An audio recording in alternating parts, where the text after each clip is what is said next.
Hey, welcome to the NWGA Football Open Mic Night, special holiday edition. Everybody's getting ready to watch Clemson, Georgia Tech. I'm sure we'll get on here and talk a few minutes about anything you guys want to talk about from the first quarter of the season. Man, it's hard to believe that 1/4 of the season is already over. It just seems like it's just started.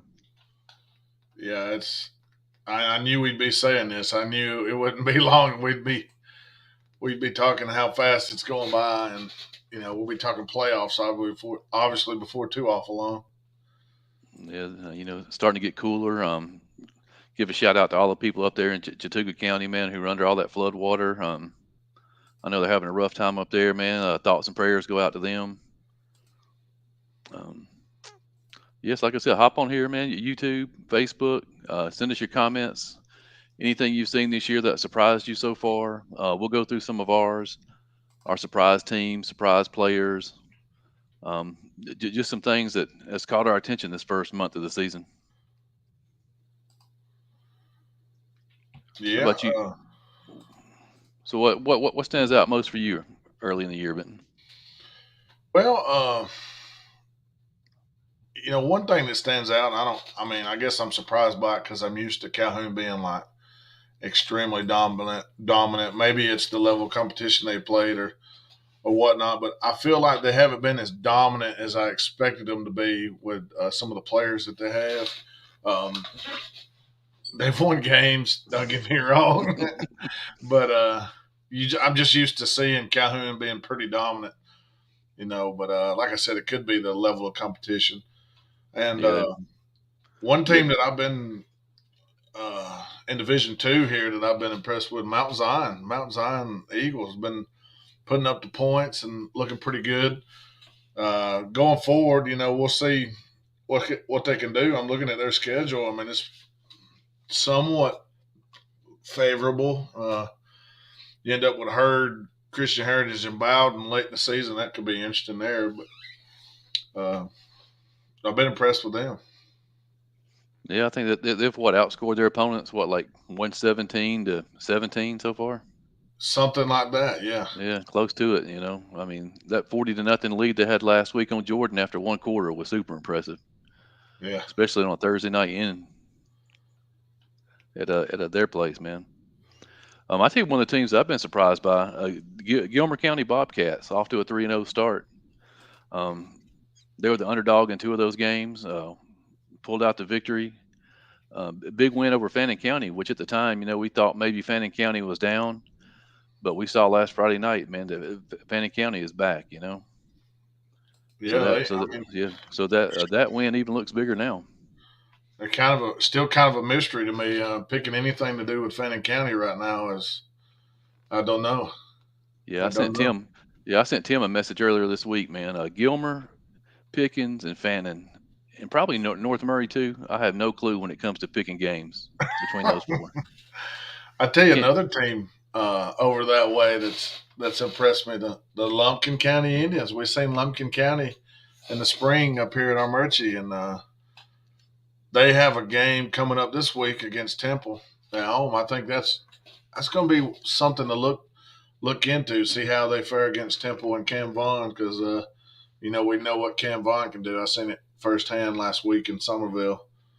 Um, they Yeah, I put a just lot saw. of Yeah, I just saw yards some of up. the highlights you put up on him, man. 340 yards, 5 touchdowns. Yeah, We'll see if that Lumpkin County defense can slow him down any. And the key is going to be see if Temple can slow down that Lumpkin County offense because they got some big dudes over there. yeah, and they just bruise it. I mean, I'm that quarterback, man. He gets downhill. He's a weapon. Yeah, of course. Carrollton Trojans, surprise team. I mean, beating Rome last weekend. Not so much of a surprise that they're 3-0, but I think the fashion that they've done it, with the defense.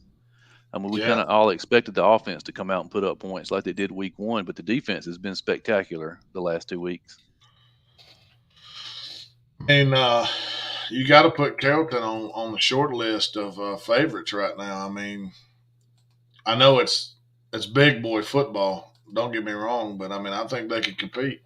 Yep, big boy football, man. They got some teams in that division, huh? Yeah, And got to give a shout out to my boys down the street here, the Armurchie Indians, man, starting out 2-0 for the second time in a row under head coach Jeremy Green. The defenses look spectacular so far.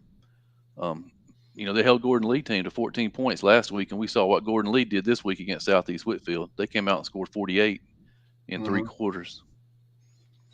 Big game Friday night against the Union County Panthers, who upset Fannin County week 1. So this will be a big test for them Friday night.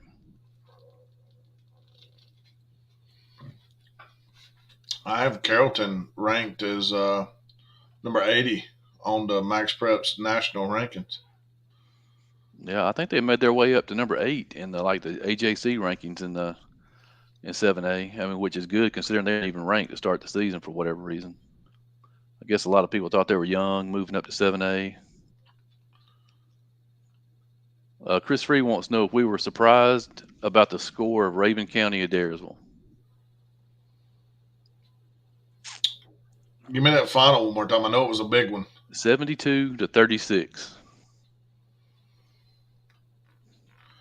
I'm personally surprised by the amount of points, but I'm not surprised by the margin of victory, I guess you'd say. I would have guessed more of a, 42-21 type game, but 70 something. I mean, when you get opportunities, I guess you go score, right? Yeah, I mean, I kind of said on our Pick'em show that score could either be 72-65 or 14-7, and it kind Yeah. of went halfway in between the two. I kind of expected Daresville to keep the game a little bit closer. Uh, Keegan Stouffer, is that his name? Stouffer? I know, I Um, know he had 500 yards passing with 8 touchdowns, um, wow. 670 yards total offense. Against a pretty good Adairsville team now. I mean, we're not talking about, a middle school team. We're talking about a pretty good Adairsville team. One that we think win the region. Excuse me. Yeah, so you got a Daresville Tiger team that's ranked 15th Yeah. in 3A right now. Like you said, they're probably going to end up going 7-3, 8-2, something like that. Giving up an average of 61 points per game at this point in the season. I would love to see North Murray and Daresville square off. That would be Yeah, this year. yeah, That's a 200 150-point point game. game, 200-point game. 100 apiece. It'd be 100 to 101. Well, I mean, I'd like to say, I'm hoping Adairsville can find a little bit more of that defense because I think this week's game could be tough as well. I think Cass has got that type of offense that could put some points on the board as well. Yeah, Yes, Cass they put do. yeah Cass put 58 up last week against Drew, and like I said, if you can't stop them, they're going to do the same this Friday night. Well, Chris, Cass, what has been one of your biggest surprises earlier in the season? several. Northwest Whitfield, I think, is really good. I thought it'd be tough, breaking in a whole new group of receivers. They graduated their top receivers from last season, both of them, and but they seemed to like just picked right up and kept going. I mean, Owen Brooker's having a great season so far, and I think they're tough. Uh, so another big surprise for me is Gilmer. Gilmer's 3-0. They're coming over to play Ringgold. I think there's a chance they're going to be 4-0. I like their odds in that game. Yeah, they come in as a 15-point underdog, but like I said, I give them a chance to win that one over there. Like I said, they've been underdogs twice already this year and pulled out the win, and they can make it three for three this Friday night. Yep, I'm going to pick them. Picking them this week. They look Booker, tough. I was looking at Booker's stats here. Sorry, I didn't mean to interrupt, but through 2 games, he's 656 yards passing Yep. and 6 touchdowns. Yeah, and I saw where they're actually getting some love this week from Cal Preps. Cal Preps had them up in the top 15 in 4A. Got a big game Friday night. We'll talk about that one on the Pick'em show, but I know you're Yep, you're I'm you're, ready you're, for you're that one. very interested in that one. That's going to be a shootout, I think. I I think think that's going to be another somebody, 100-point game. yeah, I think somebody hits 50 there again. Yeah, I can't believe all the offense we've seen this first month of the season. We've had a ton of 50-point games. Mm. Ton. I mean, Yeah, from usually by this time we're talking about several linebackers who've had a great start to the season, and some DBs that have racked up 4 or 5 picks already. We don't see that this year. We just No, see a whole bunch of points on the board. What do y'all contribute that to? I mean, do you have any idea? The complexity of offenses this year seems just awesome. I mean, it's off the charts. I think you see a lot of these big time college programs, these offenses they run, and in the Power Five programs. I think you're seeing a lot of it here at the high school level, and they're running it very well. I think the talent pool too here in Northwest Georgia has gotten better over the last 4 or 5 years. Man, I think we are loaded with talented kids all across the board from single A all the way up to 7A. I mean, every team has got some kid that can play at some level of college football. Yep, I'd agree to that. Well, how about some of the players that have caught your eye this year? I got some of the stats written down here, and we'll see if you guys can mention anybody that's not on my list. But Big one for North Murray, Nate Riviera. Guy's playing both sides of the ball, just a sophomore. Skylar Williams also in that sophomore class. And Hudson Hewitt for North Murray, freshman out there playing both ways. The kid's going to be really good. I'll go Bryce Hicks. yeah, I right. like what I've seen from him at Carrollton. Carrollton's got a bunch of dudes. I was watching their game the other day, man. Yeah, I was trying to find Bryce Hicks on Twitter, man. Is he a sophomore? I mean, is he a junior or a senior this year? He's a junior. Junior. Yeah, all-purpose guy. Catch the ball in the backfield, run the ball. Yeah, He's had a pretty good year so far. talk about guys at the top of the chart, man, that are putting up big numbers. Tyson Greenway, Yes. 600 yards in 2 games, 8 touchdowns. Yep. Kid's been spectacular so far. Big game Friday night for him against Rockmart. Yeah. I just saw where he was up at Vanderbilt for a game day visit. So that's a very interesting development. I think the kid can play at that level. Yeah, this is a new name for me this year. Marion Floyd at Darlington. Yeah. 400 yards the last 2 games, 8 touchdowns. Mm-hmm. We weren't sure coming into the season who was going to be toting the rock for the Tigers, but it looks like they got a pretty good guy back there in the backfield. Mm-hmm. Eli Thompson had 100 yards receiving for them, so I think they're pretty set at the skill positions going forward. Go ahead and circle that Darlington trying game, huh? Oh, It yeah. is circled. They're on a collision course. I think that's game number 10, isn't it? Game It number is. 10. Man, there's a lot of game number 10s that are going to be very significant around this area. If you take a look at some of the regions and some of them teams that are going to meet in game number 10, I think there could be several game 10 championship games, winner take all. So that's going to be exciting to see. I know we got to see one last year in 6 AAA with Ringgold at Rockmart. I think we get to see several this year. Yeah, Brian Barkham wants to know if we have any insight on Union County. Too bad Tim Towle isn't here with us, man. He's the Union County expert. I know coming into the season there wasn't really any high expectations on Union County, but they came out week 1 and upset Fannin County 14-7. The defense looked pretty solid. I think they've dropped a couple of games since then. I think them and Armurchie really are about even on the field. I think it's going to be a real good defensive struggle. I expect a low-scoring game, another 14-7, 17-14 game.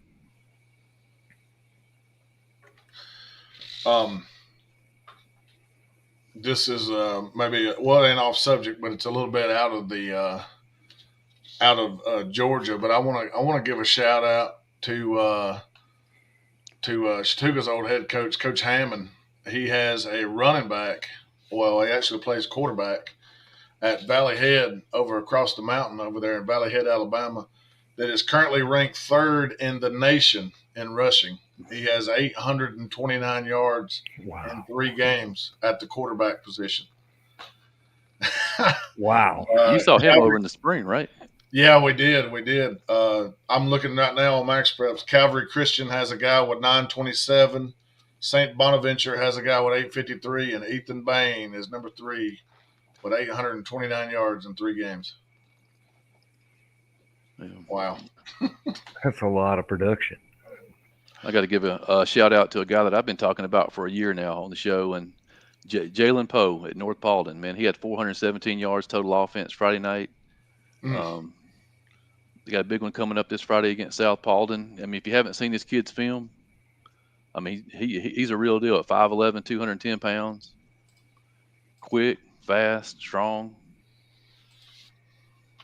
That's going to be a heck of a game, north and south. Yeah, gonna be a packed house for sure. That's like I said, we can't talk running backs without talking about the Cedartown duo of Diamond and Gardner. Like I said, it's good when you have two backs back there about the same caliber. Man, you can just split carries, but they had 26 carries for 280 this weekend with 5 touchdowns between them. Mm. Yeah. And they got a big one coming up. Big one coming Calhoun. up. Yeah. So. And the game that me and Benton were talking about earlier, Cam Vaughn. When we start talking Player of the Year candidates, man, you got to throw Cam Vaughn's name in there. 352 with 5 touchdowns. I think that's the second week he's gone over 300. Yeah, what about speaking of Cedartown running backs? I know this is on the college level. What about Mr. Tony Mathis, West Virginia, the other day, looking good, running the ball Yeah. hard. That's one thing I think we were going to dabble into is the amount of talent from these Northwest Georgia high schools that are in college. Speaking Yes, on behalf of the Valley Head community, Yes, sir. is a hoss and a great kid. Yeah, I had to give the shout out because he sent me a message the other day telling me those numbers, and I'm like, wow, that's something How to be. about the Phoenix? Yeah, this is a team that's got me so confused, man. Oh yeah, Norval. Yeah. I was I was on the Sonoraville bandwagon to start the season. I was excited, and they come out and beat Pickens County, and I didn't know what to think about them next week, and then they beat Dalton. Yeah, man, I don't know. I think they're going to be good. I still got Sonoraville as a playoff team. I think that win over Dalton on Friday was just a sign of things to come with that team. They're loaded. Yeah, I know it's comparing apples and oranges. You can't really compare them, man. But I kind of got confused when I watched the first quarter of that Darlington game. Man, is Darlington that good? Mm-hmm. They came out and put up 200 yards offense on Sonoraville in the first quarter. Darlington's a contender, I think. Oh yeah. They got that big defensive line we knew about coming into the season, and they add these skill players to it. Yeah, absolutely. Darlington will be probably visiting the game that you're at this week, Chris. They're off this week, so they'll probably be at Northwest. They got Northwest coming on 9/16. Yep. Yeah, I put this game here down as one of my underrated games of the week, because I know a lot of people in the area, they really don't know about Tatnall Square. Tatnall Square was a GHSA school up until this year. They're ranked number 2 now in that Georgia Private League. But they got some big wins, early in the season. They beat Athens Christian 62-34 last week. Scaly County, which was ranked number 1 in D2, they took them to the wire 28-21. So a tough test for Bowden on the road this weekend. What about this? Oh, go ahead. Go ahead. Well, I was going to say, speaking about him, man, TJ Harvison, he was at Villarica the last couple of years, man. He got offers from Kentucky, Georgia Southern, Western Kentucky. He is now a Bowden Red Devil, man, a huge asset to their program. Makes them even better. He had 117 yards on 9 carries this past weekend. Some locker room material here. Ooh, that's them strong words right there. I apologize, Brian, for that. If your house gets rolled tonight, don't come over here and ask me to help clean it up. Hey, I mean, Hey, yes, hey, thanks. I mean, I won't blame him. It could happen. You never know. Never know, man. It's gonna be good. Gordon Central at Trine this Friday night. Uh, Trine was off last weekend, man, so I know they're ready to get back into it. Who are some of the freshmen that you guys have noticed? I've got 4 names written here. I'm curious if y'all have seen any that I don't know. Freshman, freshman, freshman. Any Well, I freshmen that mentioned made an impact? Hudson Hewitt. I know. I think he's faster than his brother, so I think he's better athletically. I think he's going to have a good 4 years. Mm. Yeah, let's see. Andre, I'm gonna kill this name, man. Gino Polis. It's a Greek name, I guess. Running back, freshman running back at Paulding County, man. He's got 348, 5 touchdowns to the first 3 games. He had 149 against Harrison Friday night. I watched a couple of his clips, man. He really looked like the real deal. Fast. I mean, he's already 180 something pounds as a freshman. Wow. Nate Russell, man, the quarterback at Cartersville. Starter got hurt in the fourth quarter last week against who were they playing? Alatoona. They were down 20-0, and Nate Russell, freshman quarterback, came in and led them to 4 touchdowns in the fourth quarter to come back and win 28-20. Man, Look at our old man. Look at our fella here, man. Shout out from Michael Atwater, Michael Andre. What's up, fellas? What's going on, Michael? And Uh, I mean, Go ahead. you're talking about freshmen. I mean, everybody knows Julian Yeah, Lewis. Oh, yeah. I yeah. didn't. Yeah, I didn't even have Juju on my list, man. He's Man, you can't do that to the guy. He's a freshman. man, he's 5-star, Oh, 500 man. yards a game. Everybody knows Julian. Everybody. The other guy I had on the list, Caden Prothrow, man. He's a name we're going to hear for the next 4 years. 6'5" wide receiver at Bowden. Scored his first touchdown this Friday night against Bremen. I know his dad was a former college/pro player, I think. Real good body for a 6'5" kid in ninth grade, man. He's going to be a good one. And I got to give a shout out, man, to Coach Poston's fellas. Levi Rains, defensive lineman up there, freshman, had 9 tackles, 2 sacks, tackle for loss, and a forced fumble against North Sand Mountain a couple of weeks back. Man. Seems like Dade County always produces them big guys on defensive line.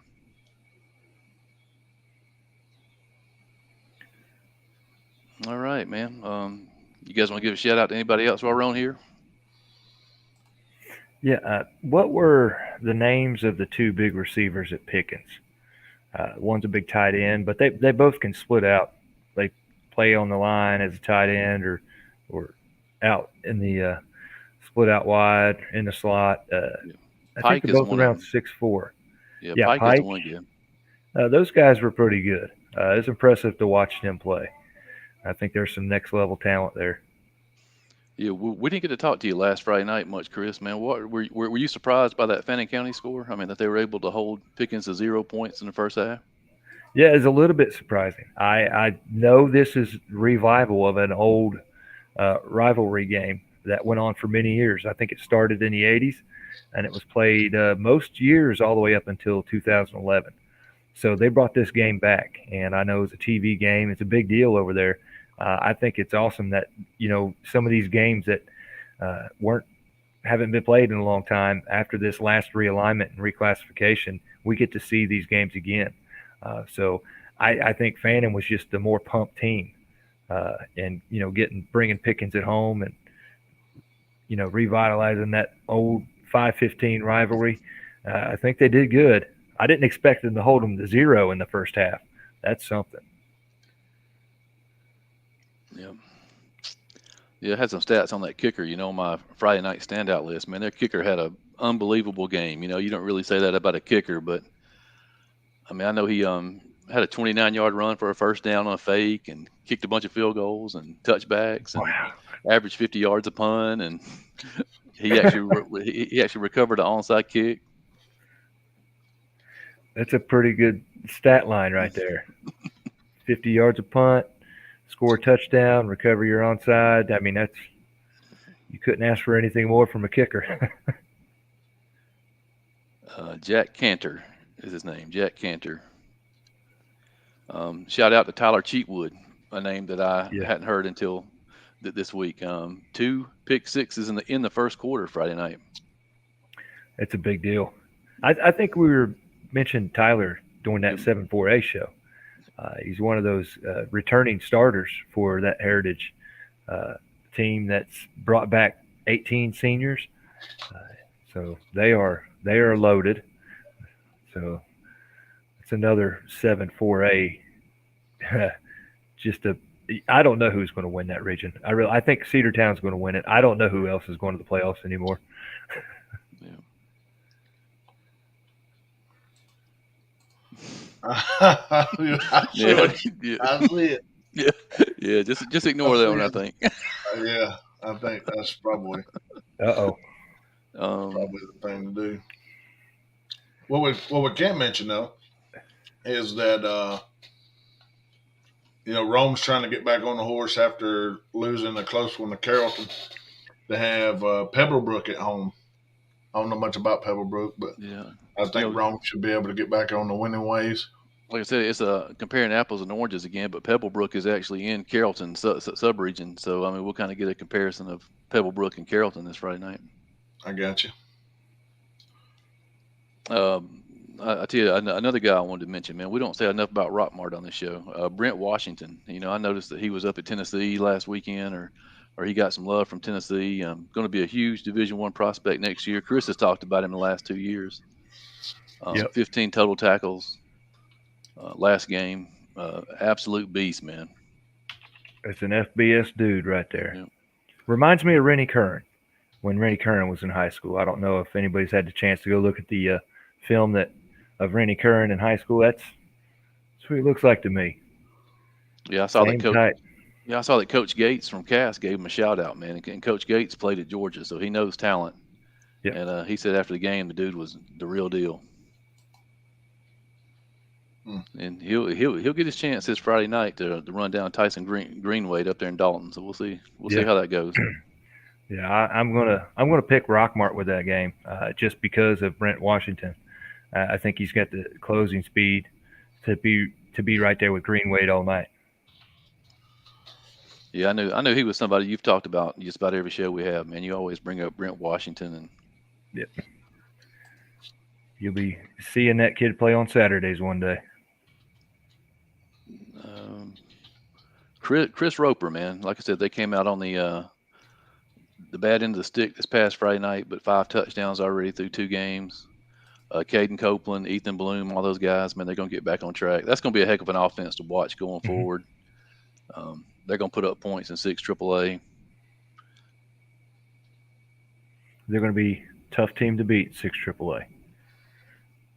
So, Yeah. Like I said, you don't want to finish. Yeah, you don't want to finish anywhere. You want to finish first in 6 AAA, man. I just Yeah. got to looking at the standings. 5 And take- AAA, three of the teams in the top 4 is yeah. Take a look at Game 10 in 6 AAA. who is game 10? Adairsville and Coahulla Creek. Ooh. That's right. I'm telling you, there's Game 10s all around here that can mean a lot in a lot of different regions. This year is going to be really exciting. Coahulla Creek, yeah. It's looking like Coahulla Creek might get that home playoff spot, in 6 AAA. At this point, it's early. Like I said, we're only a quarter way through the season, man. But that place would be rocking if they had a home playoff game, huh? Yeah. Whether it was against Carver, Atlanta, or Sandy Creek, it don't even matter. Yeah, they get that home playoff game, and it'd be just like that all season there at Creek. I think the other night it was completely packed, sellout crowd for that Northwest game. I expect every game to be like that at the Creek this season. This is a good team. You got the schedules pulled up there, Benton? I was curious what Coahulla Creek had coming up next few weeks. I know they got Chattooga Friday night. Yeah, and that game has been moved to the Creek. And if you haven't heard, I think they start playing for real next Friday night in 6 AAA, though. I think the games start counting. Yeah, Yep. that's what I was. That's where I was actually at, but I couldn't get the good old Max Preps to shut up. I'm real interested Friday night to see how the Ringo Tigers do. That's a team that I'm still not sure about yet. Very young and a lot of talent. Um, Cahola has after this week, after Chattooga game, they have a home game against Ridgeland, at LFO, home against Gordon Lee, and then they'll be at Ringo, at home against Bremen, and on the road at Lafayette and at Adairsville. Man. Yeah, I think the Ringo. They've had a tough schedule so far with Heritage and Northwest Whitfield. I mean, most teams in six AAA would be 0-2 right now Yeah. playing those two guys, but It's not going to get any easier with Gilmer coming to town. That's a bruising run game, and so they're going to have to get tough with them. You know.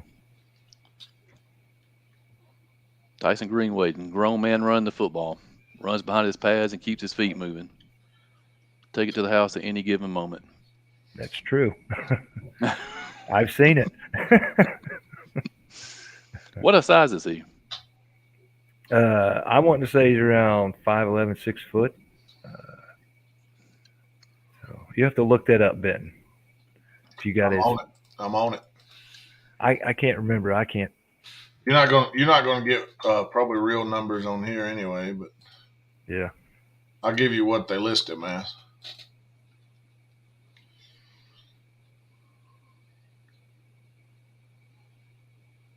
Yeah, Chris, we had Arthur Mosley on the show last Friday night, and me and Benton and him kind of went over our new 7-4A projections. And you're the 7-4A guy, man. You want to try to put them in order right now? Right now. Right now. Oh, geez. Well, I went. I think I went Snorville before at 2, but I'm going to change that to Central. I'll go Cedartown Central. I'm going to go Northwest, and then Snorville. Or the Snorville Heritage winner. I don't know. Yeah. That's too close to call. It's unbelievable. It is unbelievable how close those four teams are. Yeah. On paper, just looking at them, it's going to be. I mean, I bet every one of those games comes down to the fourth quarter. Yeah. Yep. And I haven't really looked to see who plays who, where, who gets the home field advantage. I'm sure that plays into it, but that's going to matter. When they start playing for real. And man. And speaking of 7-4A, let's give a shout out to Southeast Whitfield. Starting the year 2-0. They lost to Gordon Lee last Friday. I think they've got a good shot at winning, going 3-1 this Friday. So this next game they got. So shout out to them. I think they're building a program there. Yep. 5'11", 185. Yep. Very fast. Which is, I mean, that's good size for a high school kid. Yeah, like I said, I don't have anything else on my list to talk about, man. If you guys want to talk about anything else, feel free to hop in there. And well, I do want to mention Sean Nelson, running back at Cass, man. Coach Gates said this week that he is their unknown secret. Everybody knows Sokovie White, Devin Henderson, but Sean Nelson. Yeah. But Sean Nelson is the guy that's going to make it run for him. Don't put their unknown secrets out there. Lawrence done let the cat out of the bag. No, I mean, give the guy his props. Obviously he's worthy of it. Want to make has anybody enjoyed like 5 straight days of some kind of football, college football? Oh, I've loved I'm getting ready to enjoy some football here in a minute. Yeah, hopefully it'll be enjoyable. Well, it might not be enjoyable for Tech, but I did hear that Tech had like 17 or 19 transfers. So I mean, maybe some of those guys will step up and play for them. So I saw how that worked out for the Oregon Ducks Saturday. Yeah. Well, I know everybody's giving Kirby Smart some, they're giving him some trouble over saying, "Hey, we got better players." He's not lying.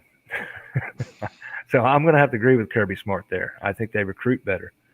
Uh, so that's why Well, Georgia's had 49 and Oregon had 3.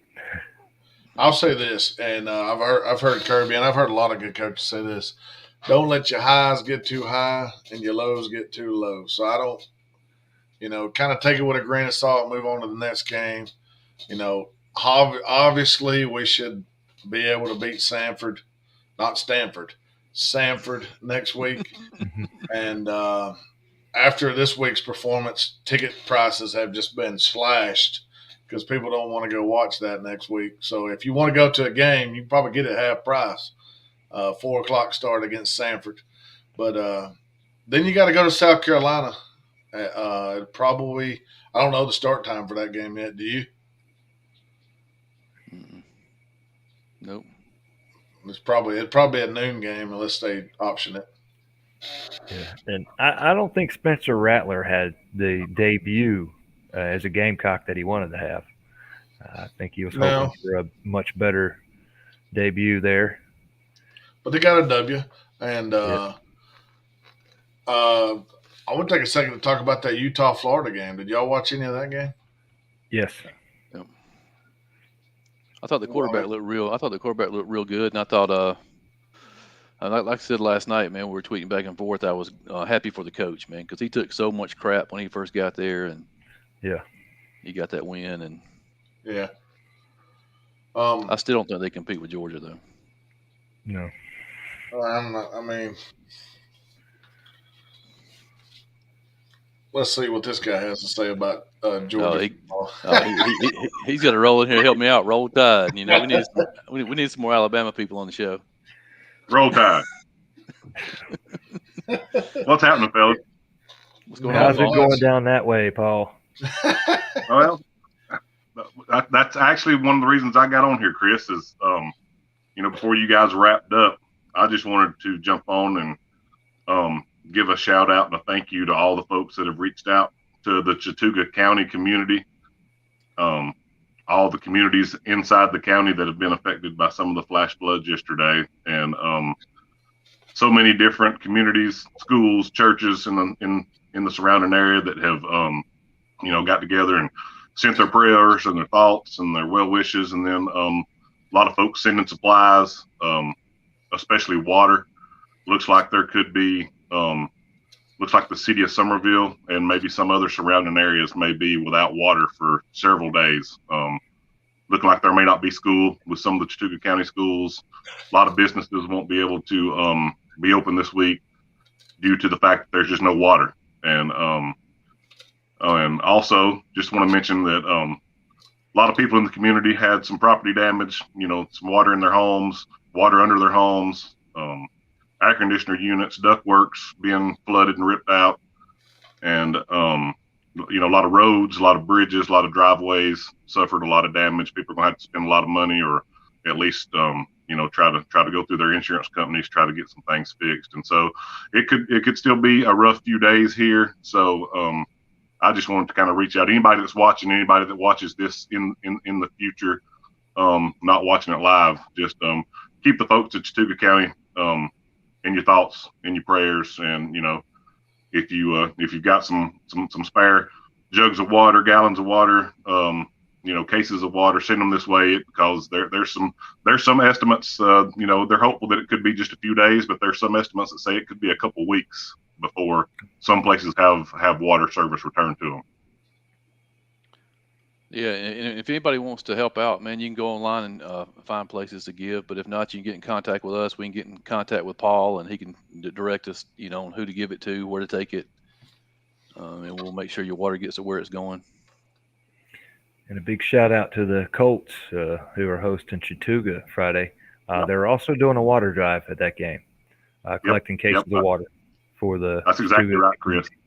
Awesome. Yeah, big shout out to them. They're going to host the game. I saw they're going to do a water drive. I even think I saw where they may be collecting some money, and big thank you to them. And that that's the way to step up as a school and a community, and shout out to Cahulla Creek and their whole community over there. Mm-hmm. Yeah, I know this guy don't like being called out, man. He's a tough character, man. But shout out to Stephen Sweat, father of Caden Sweat at Bremen. He had a heart attack in the stands 2 weeks ago, man. Had to be rushed to the hospital, Hmm. spent 4 or 5 days in the hospital, and he's back home, doing well now, man. So shout out to him. Good to hear. Yeah, that's great news. Great news. Well, all right, fellas. If nobody else has anything to say, man, we'll wrap it up and go ahead and get ready for Clemson, Georgia Tech. And Sounds good. Sounds good, Remember- fellas. Yeah, I got to start my work week tonight. Oh yeah. I got to start my work week early, so I got to go watch some football and get ready for that. all right, fellas. See ya. Have a good one, fellas. All right, we'll see you guys.